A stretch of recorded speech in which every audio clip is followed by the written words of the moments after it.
ស្ដីនៅទាំងអស់គ្នាឥឡូវហ្នឹងខ្ញុំបាទនៅកន្លែងហាងកាហ្វេ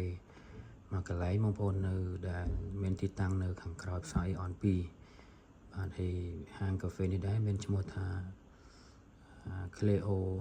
Cafe Book Store បងប្អូនហើយហាងកាហ្វេនេះមានលក្ខណៈពិសេស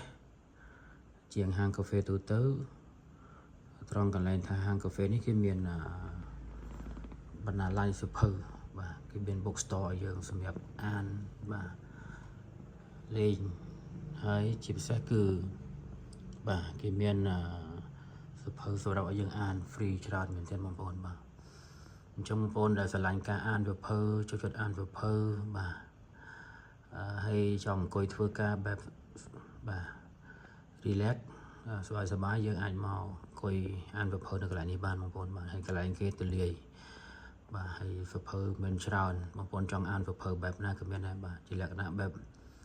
ជីវកម្មបាទពាណិជ្ជកម្មសេដ្ឋកិច្ចប្រវត្តិសាស្ត្របាទការលើកទឹកចិត្តចិត្តវិទ្យាទស្សនវិជ្ជាពុទ្ធសាសនាអីផ្សេងៗហ្នឹងគឺគេមានច្រើនបាទ